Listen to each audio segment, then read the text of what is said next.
ಆಕಾಶವಾಣಿ ಪ್ರದೇಶ ಸಮಾಚಾರ ಓದುತ್ತಿರುವವರು ಸರ್ವಮಂಗಳ ಎಂ ಕುಶಾಲ್. ಮುಖ್ಯಾಂಶಗಳು. ಬರ ಪರಿಸ್ಥಿತಿ ಕುರಿತಂತೆ ನವದೆಹಲಿಯಲ್ಲಿ ಇಂದು ಸಂಜೆ ಮುಖ್ಯಮಂತ್ರಿ ಅಧ್ಯಕ್ಷತೆಯಲ್ಲಿ ರಾಜ್ಯ ಸಂಸದರ ಸಭೆ. ಈ ವಾರದೊಳಗೆ ಸಚಿವ ಸಂಪುಟ ವಿಸ್ತರಣೆ ಪೂರ್ಣ, ಮುಖ್ಯಮಂತ್ರಿ ಡಿಕೆ ಶಿವಕುಮಾರ್ ಸ್ಪಷ್ಟನೆ. ಕುಡಿಯುವ ನೀರಿಗಾಗಿ 224 ಕ್ಷೇತ್ರಗಳಿಗೆ ತಲಾ 1 ಕೋಟಿ ರೂಪಾಯಿ ಬಿಡುಗಡೆ, ಸಚಿವ ಈಶ್ವರ್ ಖಂಡ್ರೆ. ಕೆಪಿಎಸ್ಸಿ ನೇಮಕಾತಿ ಹಗರಣ, ಸಮಗ್ರ ತನಿಖೆ ನಡೆಸುವಂತೆ ಬಿಜೆಪಿ ರಾಜ್ಯಾಧ್ಯಕ್ಷ ಬಿವೈ ವಿಜಯೇಂದ್ರ ಆಗ್ರಹ. ಹಾಗೂ ಆಲಮಟ್ಟಿ ಕೃಷ್ಣಾ ಜಲಾಶಯ ಭರ್ತಿಯಾಗಲು ಕೆಲವೇ ಅಡಿ ಬಾಕಿ, ಜಲವಿದ್ಯುತ್ ಉತ್ಪಾದನೆಗಾಗಿ 27,500 ಕ್ಯೂಸೆಕ್ ನೀರು ಬಿಡುಗಡೆ. ರಾಜ್ಯದಲ್ಲಿ ಬರ ಪರಿಸ್ಥಿತಿ ಬಹಳ ಗಂಭೀರವಾಗಿರುವ ಹಿನ್ನೆಲೆಯಲ್ಲಿ ನವದೆಹಲಿಯಲ್ಲಿಂದು ರಾಜ್ಯದ ಸಂಸದರೊಂದಿಗೆ ಸಭೆ ಕರೆಯಲಾಗಿದೆ ಎಂದು ಉಪಮುಖ್ಯಮಂತ್ರಿ ಡಾ ಜಿ ಪರಮೇಶ್ವರ್ ತಿಳಿಸಿದ್ದಾರೆ. ಬೆಂಗಳೂರಿನಲ್ಲಿ ಸುದ್ದಿಗಾರರೊಂದಿಗೆ ಮಾತನಾಡಿದ ಅವರು, ಬರ ಪರಿಸ್ಥಿತಿಯ ಸಮರ್ಥ ನಿರ್ವಹಣೆಗೆ ಕೈಗೊಳ್ಳಬೇಕಾದ ಕ್ರಮಗಳ ಬಗ್ಗೆ ಸರ್ಕಾರ ಸಮಗ್ರ ಚರ್ಚೆ ನಡೆಸಿದೆ. ಈಗಾಗಲೇ ಕೇಂದ್ರ ಸರ್ಕಾರಕ್ಕೆ ಪತ್ರ ಬರೆಯಲಾಗಿದ್ದು ಯಾವುದೇ ಪ್ರತಿಕ್ರಿಯೆ ಬಂದಿಲ್ಲ. ಈ ಹಿನ್ನೆಲೆಯಲ್ಲಿ ಇಂದು ಮುಖ್ಯಮಂತ್ರಿ ಅಧ್ಯಕ್ಷತೆಯಲ್ಲಿ ನಡೆಯಲಿರುವ ಸಂಸದರ ಸಭೆಯಲ್ಲಿ ಸಂಸತ್ತಿನ ಉಭಯ ಸದನಗಳ ಬರ ಪರಿಸ್ಥಿತಿ ಪ್ರಸ್ತಾಪಿಸುವ ಕುರಿತಂತೆ ಚರ್ಚಿಸಲು ಒತ್ತಡ ಹೇರುವುದಾಗಿ ತಿಳಿಸಿದ್ದಾರೆ. ಸಚಿವ ಸಂಪುಟ ವಿಸ್ತರಣೆಯ ಬಗ್ಗೆಯೂ ವರಿಷ್ಠರೊಂದಿಗೆ ನವದೆಹಲಿಯಲ್ಲಿ ಚರ್ಚೆ ನಡೆಸುವ ಸಾಧ್ಯತೆಯಿದೆ ಎಂದು ಪರಮೇಶ್ವರ್ ಹೇಳಿದ್ದಾರೆ. ಈ ವಾರದೊಳಗೆ ಸಚಿವ ಸಂಪುಟ ವಿಸ್ತರಣೆ ಪ್ರಕ್ರಿಯೆ ಪೂರ್ಣಗೊಳ್ಳಲಿದೆ ಎಂದು ಮುಖ್ಯಮಂತ್ರಿ ಡಿಕೆ ಶಿವಕುಮಾರ್ ಸ್ಪಷ್ಟಪಡಿಸಿದ್ದಾರೆ. ನವದೆಹಲಿಗೆ ಪ್ರಯಾಣ ಬೆಳೆಸುವ ಮುನ್ನ ಬೆಂಗಳೂರಿನಲ್ಲಿ ಸುದ್ದಿಗಾರರೊಂದಿಗೆ ಮಾತನಾಡಿದ ಅವರು, ಸಂಸದರೊಂದಿಗಿನ ಸಭೆಯಲ್ಲಿ ರಾಜ್ಯದ ಬರ ಪರಿಸ್ಥಿತಿ, ಕಾವೇರಿ, ಮಹದಾಯಿ, ಮೇಕೆದಾಟು, ಕೃಷ್ಣಾ ಸೇರಿದಂತೆ ಅನೇಕ ನೀರಾವರಿ ಯೋಜನೆಗಳ ಬಗ್ಗೆ ಮನವರಿಕೆ ಮಾಡಲಾಗುವುದು ಎಂದು ಹೇಳಿದ್ದಾರೆ. ನಮ್ಮೆಲ್ಲ ಸಂಸತ್ ಸದಸ್ಯರನ್ನ ಭೇಟಿ ಮಾಡ್ತಾ ಇದ್ದೀನಿ. ಅವರಿಗೆ ರಾಜ್ಯದ ಬರ ಪರಿಸ್ಥಿತಿ, ನೀರಿನ ಪರಿಸ್ಥಿತಿ, ಕಾವೇರಿ ಇಶ್ಯೂ, ಮಹದಾಯಿ, ಮೇಕೆದಾಟು, ಕೃಷ್ಣ ಎಲ್ಲ ವಿಚಾರ ಕೂಡ ಅವರಿಗೆ ಮಂದಟ್ ಮಾಡಿಕೊಡ್ಬೇಕಾಗಿದೆ. ಅನೇಕ ಪ್ರಾಜೆಕ್ಟ್ಗಳಿದೆ. ನಾನು ಮುಖ್ಯಮಂತ್ರಿ ಆದ್ಮೇಲೆ ಎಲ್ಲ ನಮ್ಮ ಸಂಸತ್ ಸದಸ್ಯರು ಕೂಡ ಭೇಟಿ ಮಾಡಿ ಅವರ ಯಾವ್ದಾದ್ರು ವಿಚಾರವನ್ನ ಒಟ್ಟಿಗೆ ತೆಗೆದುಕೊಳ್ಬೇಕು ಅಂತ ಹೇಳಿ ಅವರು ಕೂಡ ಮನವಿ ಮಾಡ್ತಾ ಇದ್ದೀನಿ. ಆ ದೃಷ್ಟಿಯಿಂದ ಇವತ್ತು ಹೋಗ್ತಾ ಇದ್ದೀನಿ. ಕ್ಯಾಬಿನೆಟ್ ವಿಚಾರ ತಾವೆಲ್ಲ ಆತರದಲ್ಲಿದ್ದೀರಿ. ಐ ಥಿಂಕ್ ಈ ವಾರದೊಳಗೆ ಕಂಪ್ಲೀಟ್ ನಾನು ಎಲ್ಲ ಎಕ್ಸೈಸ್ ನ ಫೈನಲೈಸ್ ಮಾಡ್ತೀನಿ. ತಾವು ಮುಖ್ಯಮಂತ್ರಿಯಾದ ಬಳಿಕ ಇದೇ ಮೊದಲ ಬಾರಿಗೆ ನವದೆಹಲಿಯಲ್ಲಿ ಸಂಸದರೊಂದಿಗೆ ಸಭೆ ನಡೆಯಲಿದ್ದು, ಬಳಿಕ ಬೆಂಗಳೂರಿನಲ್ಲಿ ಸರ್ವಪಕ್ಷ ಸಭೆ ಕರೆಯಲಾಗುವುದು ಎಂದು ತಿಳಿಸಿದ್ದಾರೆ. ರಾಜ್ಯದ ಹಿರಿಯ ನಾಯಕರ ಜೊತೆಗೂ ಪ್ರಮುಖ ವಿಚಾರಗಳನ್ನು ಚರ್ಚಿಸಲಾಗುವುದು ಎಂದು ಸ್ಪಷ್ಟಪಡಿಸಿದ್ದಾರೆ. ಕುಡಿಯುವ ನೀರಿಗಾಗಿ 224 ಕೋಟಿ ರೂಪಾಯಿ ಅನುದಾನ ಬಿಡುಗಡೆ ಮಾಡಲಾಗಿದೆ ಎಂದು ಗ್ರಾಮೀಣಾಭಿವೃದ್ಧಿ ಪಂಚಾಯತ್ ರಾಜ್ ಇಲಾಖೆ ಸಚಿವ ಈಶ್ವರ್ ಖಂಡ್ರೆ ತಿಳಿಸಿದ್ದಾರೆ. ವಿಕಾಸಸೌಧದಲ್ಲಿಂದು ಸುದ್ದಿಗಾರರೊಂದಿಗೆ ಮಾತನಾಡಿದ ಅವರು, ಈ ಹಿಂದೆ ಕುಡಿಯುವ ನೀರಿಗಾಗಿ 117 ಕೋಟಿ ರೂಪಾಯಿ ಬಿಡುಗಡೆ ಮಾಡಲಾಗಿತ್ತು. ಈ ಬಾರಿ 224 ಕ್ಷೇತ್ರಗಳಿಗೆ 224 ಕೋಟಿ ರೂಪಾಯಿ ಬಿಡುಗಡೆ ಮಾಡಲಾಗಿದೆ ಎಂದು ಸ್ಪಷ್ಟಪಡಿಸಿದ್ದಾರೆ. ಕುಡಿಯುವ ನೀರಿಗಾಗಿ ಸರ್ಕಾರದಲ್ಲಿ ಹಣದ ಕೊರತೆ ಇಲ್ಲ ಎಂದು ತಿಳಿಸಿದ ಅವರು, ಕುಡಿಯುವ ನೀರು ಸಿಗದಿದ್ದರೆ ಖಾಸಗಿ ಕೊಳವೆ ಬಾವಿ ಮೂಲಕ ನೀರು ನೀಡಬೇಕು ಎಂದು ಅಧಿಕಾರಿಗಳಿಗೆ ಸೂಚನೆ ನೀಡಿರುವುದಾಗಿ ಹೇಳಿದ್ದಾರೆ. ರಾಜ್ಯದಲ್ಲಿ 5,900 ಗ್ರಾಮ ಪಂಚಾಯಿತಿಗಳಿಗೆ ಹಣಕಾಸು ಕೊರತೆಯಾಗಿದೆ. ಕೇಂದ್ರ ಸರ್ಕಾರದಿಂದ ಗ್ರಾಮೀಣಾಭಿವೃದ್ಧಿ ಇಲಾಖೆಗೆ 2,186 ಕೋಟಿ ರೂಪಾಯಿ ಬಿಡುಗಡೆಯಾಗಬೇಕು. ಇದನ್ನು ಕೇಂದ್ರ ಸರ್ಕಾರ ತಡೆಹಿಡಿದಿದ್ದು, ಇಂದು ಹಣಕಾಸು ಸಚಿವೆ ನಿರ್ಮಲಾ ಸೀತಾರಾಮನ್ ಅವರನ್ನು ಭೇಟಿಯಾಗಿ ಚರ್ಚಿಸುವುದಾಗಿ ತಿಳಿಸಿದ್ದಾರೆ.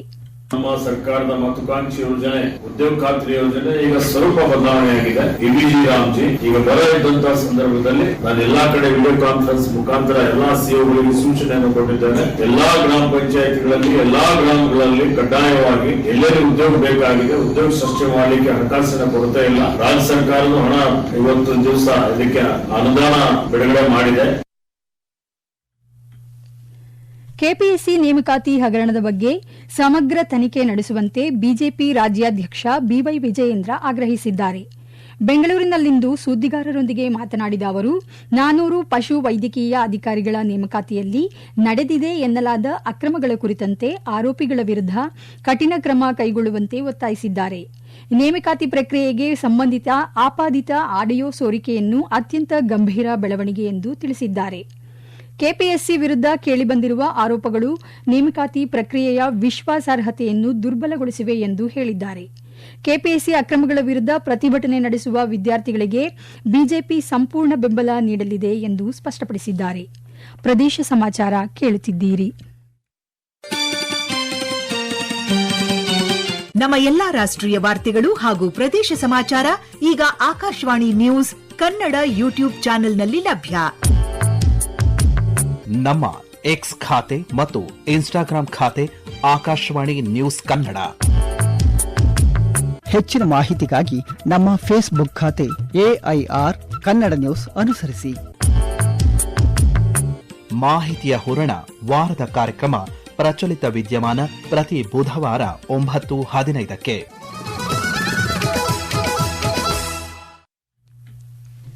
ವಿಜಯಪುರ ಜಿಲ್ಲೆಯ ನಿಡಗುಂದಿ ತಾಲೂಕಿನ ಆಲಮಟ್ಟಿ ಕೃಷ್ಣಾ ಜಲಾಶಯ ಭರ್ತಿಯಾಗಲು ಇನ್ನೂ ಕೆಲವೇ ಅಡಿ ಬಾಕಿ ಇದೆ.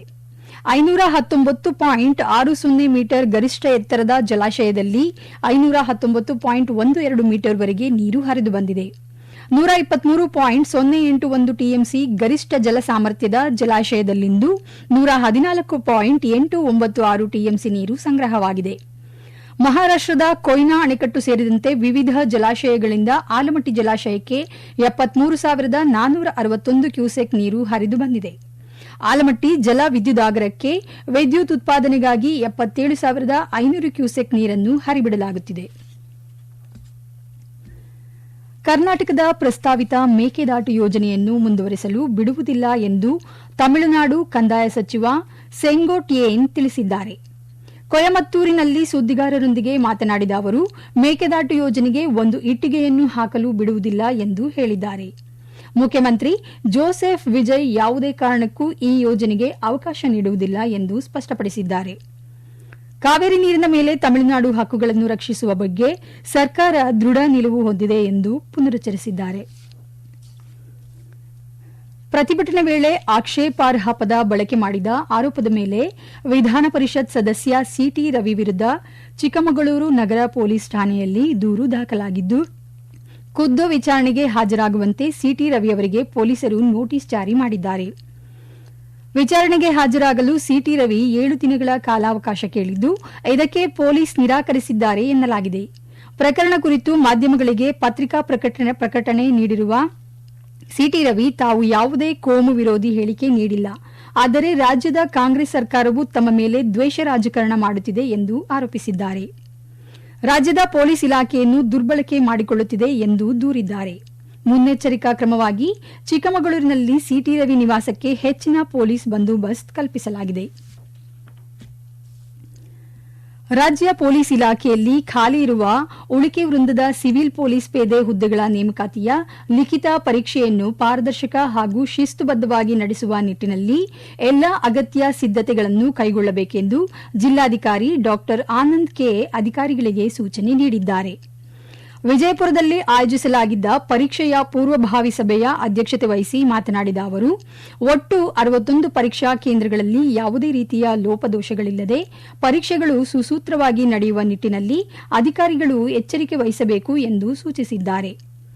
ಆಗಸ್ಟ್ 2ರಂದು ಬೆಳಗ್ಗೆ 10:30 ರಿಂದ ಮಧ್ಯಾಹ್ನ 12 ಗಂಟೆಯವರೆಗೆ ಈ ಲಿಖಿತ ಪರೀಕ್ಷೆ ನಡೆಯಲಿದ್ದು, ಈ ಪರೀಕ್ಷೆಗೆ ಒಟ್ಟು 24,434 ಅಭ್ಯರ್ಥಿಗಳು ಪರೀಕ್ಷೆಗೆ ನೋಂದಣಿ ಮಾಡಿಕೊಂಡಿದ್ದಾರೆ ಎಂದು ಮಾಹಿತಿ ನೀಡಿದ್ದಾರೆ. ಕೇಂದ್ರ ಚುನಾವಣಾ ಆಯೋಗದ ನಿರ್ದೇಶನದಂತೆ ದಾವಣಗೆರೆ ಜಿಲ್ಲೆಯಲ್ಲಿ ನಡೆಯುತ್ತಿರುವ ಮತದಾರರ ಪಟ್ಟಿ ಸಮಗ್ರ ಪರಿಷ್ಕರಣೆ ಪ್ರಕ್ರಿಯೆಯಲ್ಲಿ ಸ್ಥಳಾಂತರ, ಮರಣ ಹಾಗೂ ದ್ವಿಪ್ರತಿ ಸೇರಿದಂತೆ ಒಟ್ಟು 1,12,627 ಮತದಾರರನ್ನು ಪಟ್ಟಿಯಿಂದ ತೆರವುಗೊಳಿಸಲು ಅಥವಾ ಪರಿಶೀಲಿಸಲು ಗುರುತಿಸಲಾಗಿದೆ ಎಂದು ಜಿಲ್ಲಾಧಿಕಾರಿ ಡಾ ಜಿಎಂ ಗಂಗಾಧರ ಸ್ವಾಮಿ ತಿಳಿಸಿದ್ದಾರೆ. ಕೊನೆಯಲ್ಲಿ ಮತ್ತೊಮ್ಮೆ ಮುಖ್ಯಾಂಶಗಳು. ಬರ ಪರಿಸ್ಥಿತಿ ಕುರಿತಂತೆ ನವದೆಹಲಿಯಲ್ಲಿ ಇಂದು ಸಂಜೆ ಮುಖ್ಯಮಂತ್ರಿ ಅಧ್ಯಕ್ಷತೆಯಲ್ಲಿ ರಾಜ್ಯ ಸಂಸದರ ಸಭೆ. ಈ ವಾರದೊಳಗೆ ಸಚಿವ ಸಂಪುಟ ವಿಸ್ತರಣೆ ಪೂರ್ಣ, ಮುಖ್ಯಮಂತ್ರಿ ಡಿಕೆ ಶಿವಕುಮಾರ್ ಸ್ಪಷ್ಟನೆ. ಕುಡಿಯುವ ನೀರಿಗಾಗಿ 224 ಕ್ಷೇತ್ರಗಳಿಗೆ ತಲಾ 1 ಕೋಟಿ ರೂಪಾಯಿ ಬಿಡುಗಡೆ, ಸಚಿವ ಈಶ್ವರ್ ಖಂಡ್ರೆ. ಕೆಪಿಎಸ್ಸಿ ನೇಮಕಾತಿ ಹಗರಣ ಸಮಗ್ರ ತನಿಖೆ ನಡೆಸುವಂತೆ ಬಿಜೆಪಿ ರಾಜ್ಯಾಧ್ಯಕ್ಷ ಬಿವೈ ವಿಜಯೇಂದ್ರ ಆಗ್ರಹ. ಹಾಗೂ ಆಲಮಟ್ಟಿ ಕೃಷ್ಣಾ ಜಲಾಶಯ ಭರ್ತಿಯಾಗಲು ಕೆಲವೇ ಅಡಿ ಬಾಕಿ, ಜಲವಿದ್ಯುತ್ ಉತ್ಪಾದನೆಗಾಗಿ 27,500 ಕ್ಯೂಸೆಕ್ ನೀರು ಬಿಡುಗಡೆ. ಇಲ್ಲಿಗೆ ಪ್ರದೇಶ ಸಮಾಚಾರ ಮುಗಿಯಿತು. ನಮ್ಮ ಮುಂದಿನ ವಾರ್ತಾ ಪ್ರಸಾರ ಸಂಜೆ 6:40ಕ್ಕೆ.